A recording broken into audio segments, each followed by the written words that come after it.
नमस्कार, बोलियो राजस्थान में आपका स्वागत है। मैं हूं आपके साथ सुप्रीत सचदेव। हमारे देश में नारी को देवी का अवतार माना जाता है। जहां नारी की पूजा की जाती है, उन्हें सम्मान दिया जाता है। आज के इस पढ़े लिखे दौर में जहां महिलाओं का सम्मान होना चाहिए, महिलाओं को समानता का दर्जा देना चाहिए, वहां बलात्कार की घटनाएं बढ़ रही हैं। बलात्कार एक ऐसा कुकर्म है जो महिलाओं को बहुत ज्यादा मानसिक और शारीरिक क्षति पहुंचाता है। बलात्कार ऐसा भयानक रूप ले चुका है जो ना तो किसी बुजुर्ग को देखता है और ना किसी छोटे बच्चे को। यह समस्या हर किसी के लिए एक जैसी होती जा रही है। जब भी कभी हमें बलात्कार की समस्या सुनने को मिलती है तो हमारी आंखों के सामने एक दृश्य उत्पन्न हो जाता है। इससे केवल महिलाओं को ही क्षति नहीं होती, बल्कि उसके पूरे परिवार को इस चीज का सामना करना पड़ता है। वहीं अगर ये घटना किसी छोटी बच्चे के साथ होती है तो उसका पूरा भविष्य अंधेरे में चला जाता है। लोग इन सब चीजों के बारे में उतना ही सोच सकते हैं जितना उनकी समझ है। सरकार ने इस घिनौने अपराध के लिए कानून भी लागू किया है। वहीं इसके लिए समाज में भी थोड़ी जागरूकता होनी जरूरी है। इतना ही नहीं, बलात्कार को रोकने के लिए हर किसी को एक दूसरे के साथ एक जैसी समझदारी रखनी चाहिए। इसी मुद्दे को लेकर बोलियो राजस्थान की टीम प्रदेश के अलग अलग स्थानों पर गई और लोगों की राय जानी। तो सबसे पहले आपको लेकर चलते हैं जोधपुर, जहां हमारे संवाददाता ललित परिहार ने लोगों से बात की और उनकी राय जानी। देखिए रिपोर्ट। राजस्थान में बलात्कार का ग्राफ लगातार बढ़ता जा रहा है। पूरे देश में इसको लेकर राजस्थान की बदनामी भी हो रही है।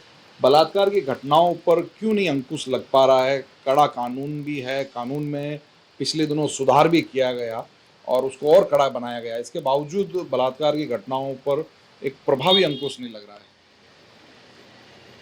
लगभग मेरी सोच से ये लग रहा है कि काहे न काहे बलात्कारियों को राजनीतिक संरक्षण मिल जाता है।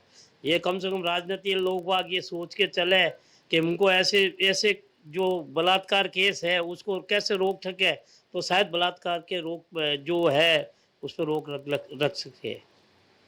आप क्या कहेंगे?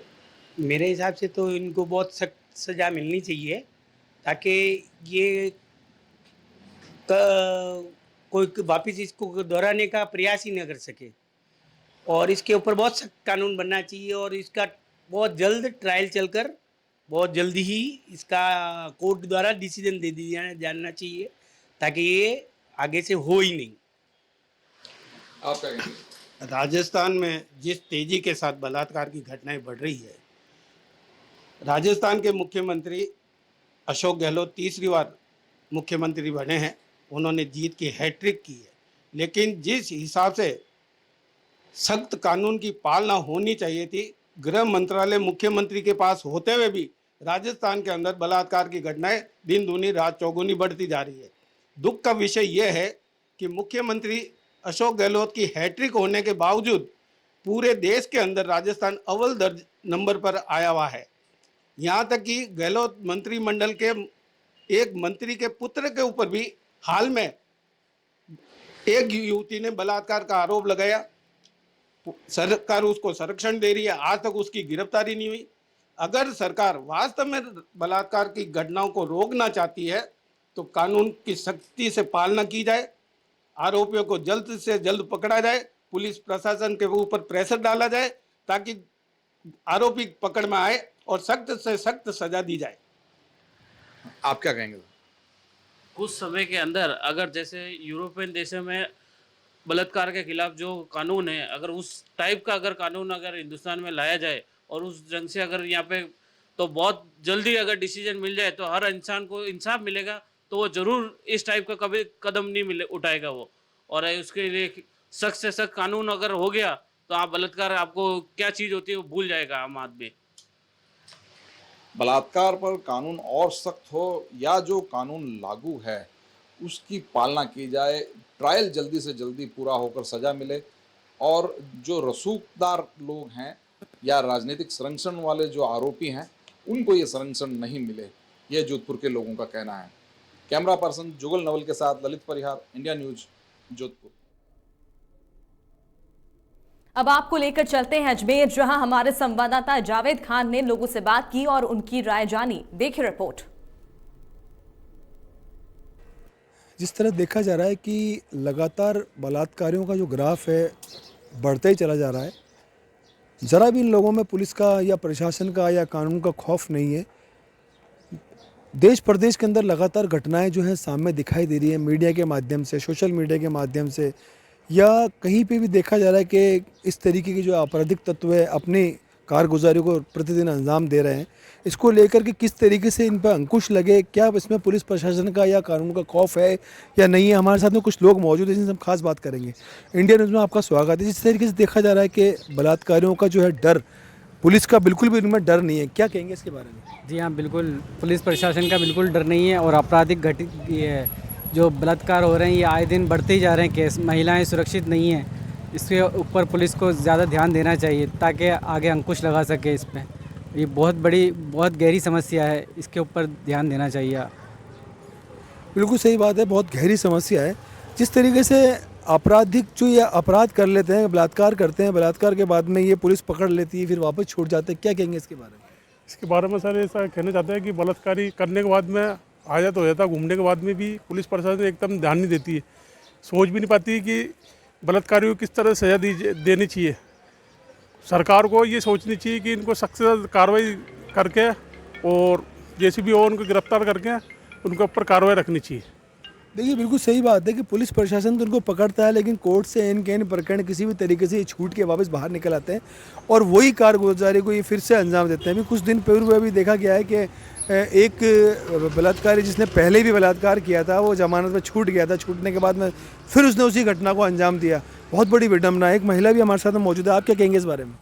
जैसे कि आपने बताया कि वो बलात्कारी छूट गए तो ऐसे में ऐसे रूल्स होने चाहिए कि आपको विदिन 24 आवर्स पहली बात तो रेपिस्ट को पकड़ना चाहिए और उसी टाइम उसको ऐसी सज़ा दे जिससे वो दूसरी बार ये सोच ना सके कि वो कर सके, ये कि वो किसी का रेप करे। और पहली बात ये बहुत बड़ा पाप है अगर सारे रिलीजन्स के अंदर, तो गवर्नमेंट को इसका कुछ करना चाहिए और हार्ड से हार्ड रूल बनाने चाहिए। बहुत बार ऐसा होता है कि गलत नाम पे लगा देते हैं, धोखा दे देते हैं या फिर गलत इल्ज़ाम लगा देते हैं, बट ये कि आपको टाइम पे सही लोग, मतलब जो रेपिस्ट एक्चुअल में है उसे पकड़ना ज़रूरी है और उसको हार्ड से हार्ड सज़ा देना भी ज़रूरी है। क्या इन लोगों में पुलिस प्रशासन का खौफ नहीं है?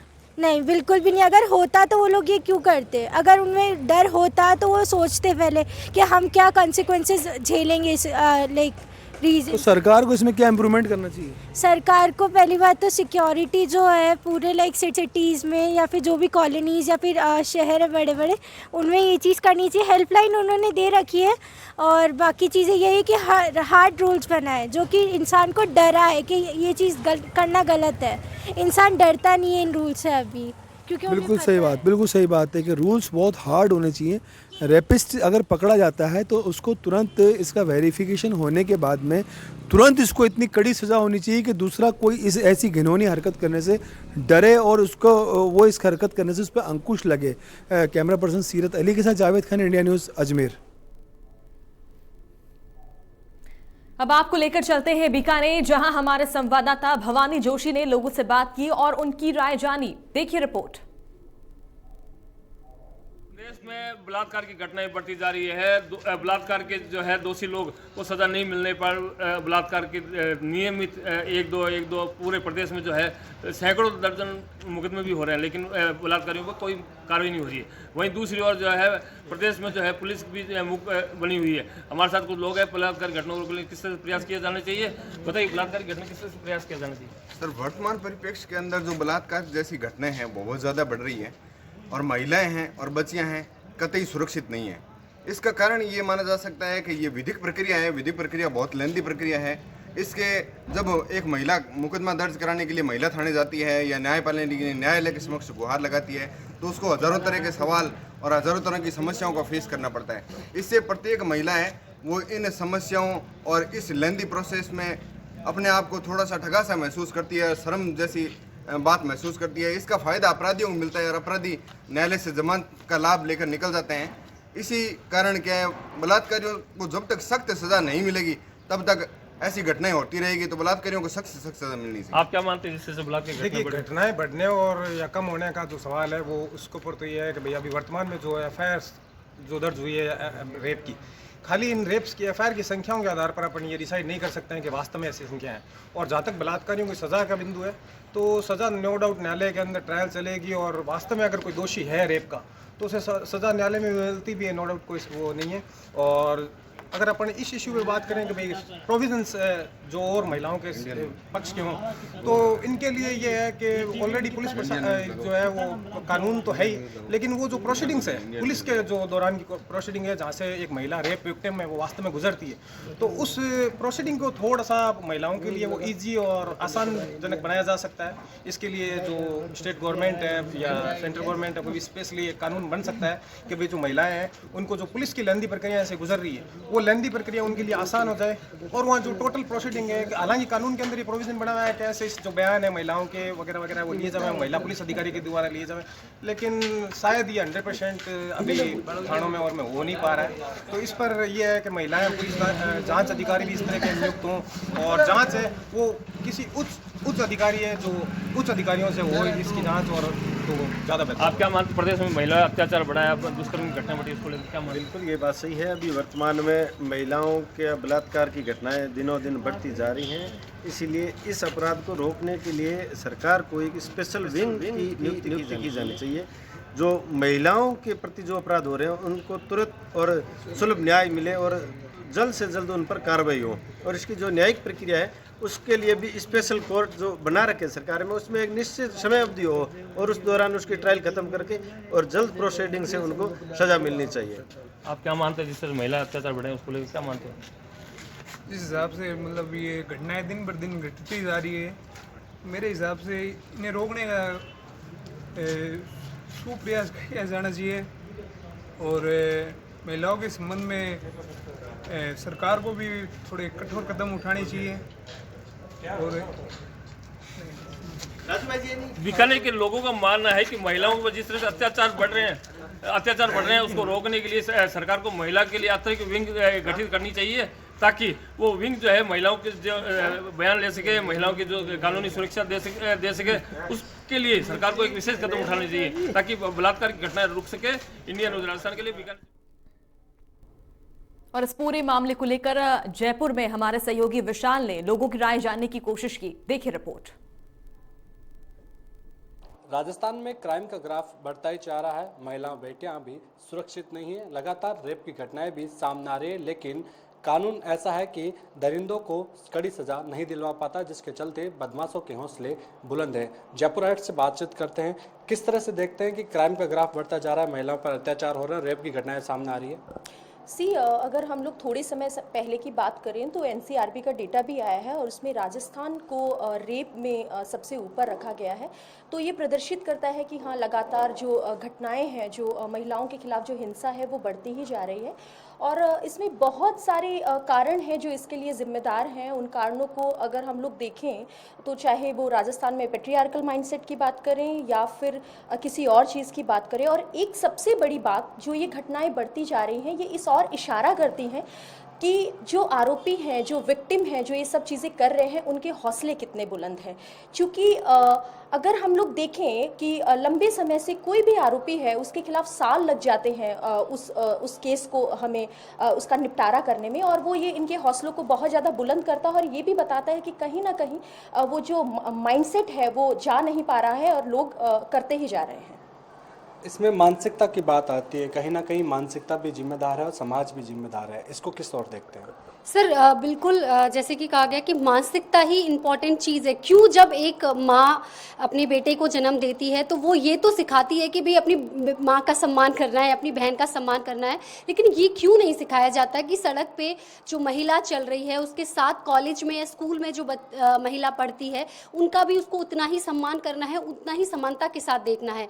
तो ये मानसिकता जिम्मेदार है। इसके साथ साथ पहली बात तो पुरुषों की हो गई, दूसरी बात महिलाओं की हो गई। तो महिलाओं को भी ये क्यों नहीं सिखाया जाता कि भाई अगर सड़क पर, रास्ते में, स्कूल में, कॉलेज में यदि तुम्हारे साथ कोई बदतमीज़ी होती है या किसी तरीके से जैसे गुड टच बैड टच वाली चीज़ें होती हैं तो उनको हम क्यों अभी भी इन चीज़ से पिछड़े हुए हैं, हम उन्हें क्यों ये एजुकेशन जब देते हैं तो एजुकेशन में एक पार्ट के अंतर्गत ये क्यों नहीं सिखाते। तो ये सर कहीं ना कहीं मानसिकता तो इसके लिए जिम्मेदार है ही, चाहे पुरुषों को लेकर हो चाहे महिलाओं को लेकर हो। बिल्कुल सर। आज मेरे पास एक वीडियो आया है जिसमें एक सप्ताह से पिछले एक युवती को जो मंचल है उन परेशान कर रहे हैं, यूनिवर्सिटी के बाहर आते हैं, फप्तियाँ कसते हैं, और ऐसा ही एक वीडियो उसने बनाया था। लेकिन खड़ा होता है सवाल कि निर्भया स्क्वाड, जो कि बताया जा रहा है कि जो बच्चियां हैं उनको सुरक्षित स्थान पर पहुंचाती है, उनकी हेल्प करती है, लेकिन एक सप्ताह से परेशान कर रहे हैं युवतियों को जो मंचले हैं, लेकिन कोई ठोस कार्रवाई नहीं हुई पाई। जी देखिए, यहाँ पे दो चीज़ें हैं। पहला प्रश्न तो ये उठता है कि उस महिला को एक सप्ताह से परेशान कर रहे हैं,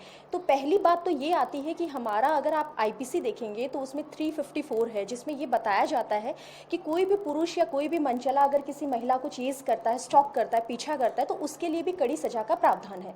तो पहली बात तो ये आती है कि क्या वो महिला, उस लड़की, जो लड़की है वो यूनिवर्सिटी में पढ़ती है और उनको ये अवेयरनेस नहीं है कि इसके खिलाफ उसे कार्यवाही करवानी चाहिए या पुलिस को रिपोर्ट दर्ज करवानी चाहिए। दूसरी चीज़ जो यहाँ पे पनपती है वो ये पनपती है कि यूनिवर्सिटी लेवल पे भी आके लॉ की जानकारी क्यों नहीं है। उसका रीज़न ये है कि जब हम कोई डिग्री करते हैं तभी हमें लॉज की जानकारी दी जाती है, ना कि स्कूल स्तर पे। दूसरी आपने बात की निर्भया स्क्वाड की, तो देखिए पॉपुलेशन के हिसाब से ही तो हम सभी लोग जानते हैं कि जो पुलिस का जो रेशो है वो सर्वविदित है कि वो कम है। दूसरी चीज़, लॉ एंड ऑर्डर को भी बहुत ज़्यादा स्ट्रिक्ट होने की ज़रूरत है, क्योंकि हम 21st सेंचुरी में जी रहे हैं, विमेन एम्पावरमेंट की बात करते हैं, और उसके बाद में भी कहीं ना कहीं जब हम ऐसी चीज़ों को सुनते हैं तो ये बेहद शर्मनाक है कि लॉ एंड ऑर्डर बिल्कुल इतना स्ट्रिक्ट क्यों नहीं है, उन मंचलों में इसका डर क्यों नहीं है। खासतौर पर जो बेटियां हैं उनको अपनी खुद की सुरक्षा पहले करनी चाहिए, उसको लेकर किस तरह का मैसेज देंगे आप? बिल्कुल, मैं महिलाओं से, बेटियों से, बच्चियों से ये कहना चाहती हूँ, उनको विशेषतः ये मैसेज देना चाहती हूँ कि देखिए, सबसे पहली चीज़, घबराने की, डरने की ज़रूरत नहीं है। यदि स्कूल में, कॉलेज में कहीं भी आपके साथ इस तरीके का दुर्व्यवहार होता है, कोई आपको फ़ोन पे गंदे मैसेज कर रहा है, फ़ोन कर रहा है बार बार, या आप पसंद नहीं करते उसके बावजूद आपको, आपके ऊपर फफ्तियाँ कस रहा है, तो आप अपने पेरेंट्स से कहिए। पेरेंट्स इसके कहने के साथ साथ यदि आपके जो हैं वो जानकार हैं, शिक्षक हैं या गुरुजन हैं, आप उनसे बात कर सकती हैं। आपकी बड़ी सिस्टर हैं, बड़ा भाई हैं, उनसे बात कर सकती हैं। दूसरी बात ये कि इसके साथ साथ जैसे आजकल तो सर गूगल है, इंटरनेट है, तो उसके यदि आपको जानकारी भी नहीं है तो गूगल, इंटरनेट के थ्रू भी आप जानकारी जुटा सकती हैं कि यदि आपके साथ इस तरीके के क्राइम हो रहे हैं तो आप क्या करें। इसके अलावा जैसे पेरेंट्स के लिए ये हम कह सकते हैं कि जो पेरेंट्स हैं वो अपने बच्चे को good touch, bad touch, martial art, ये जो ट्रेनिंग है वो दें। इसके साथ साथ पेरेंट्स को भी मैं कहना चाहती हूँ कि वो अपनी बेटियों को तो सिखाएं ये चीज़ें, इसके साथ साथ बेटे की मानसिकता के ऊपर भी काम करें। बेटे को भी सिखाएं कि भाई तुम्हें भी जो बाहर की जो महिलाएं हैं, तुम्हारे स्कूल कॉलेज की जो भी हैं, उनको सम्मान और समानता के साथ जो है वो देखना है। इसके साथ साथ सर जैसे स्कूल लेवल पर और कॉलेज लेवल पर भी इस तरीके के जो कैंप लगाए जाने चाहिए। मैं हमेशा बोलती हूँ कि जैसे समर कैंप होते हैं जिसमें स्विमिंग सिखाते हैं, कभी ड्राइंग सिखाते हैं, पेंटिंग सिखाते हैं, तो इस तरीके के मॉरलिटी वाले कैंप भी लगाए जाएं स्कूल में, जहाँ पर मॉरल एजुकेशन बच्चों को जो है वो प्रोवाइड कराई जाए। हाँ जी सर, बिल्कुल। 100 बात की एक बात है, जो भी युवती, बेटी, महिला है वो अपनी आवाज़ को दबाए ना, आवाज़ मुखर करे, थाने पहुँचे, FIR करवाए और जो भी आरोपी है उसको सलाखों के पीछे कर पहुँचाए, ताकि आने वाले दिनों में वो किसी बेटी, बहन, बेटी के साथ इस तरह की कोई घटना ना को अंजाम दे। कैमरा सहयोगी गिरीश के साथ विशाल शर्मा, इंडिया न्यूज, जयपुर। और इसी के साथ खास पेशकश फिलहाल इतना ही। नमस्कार।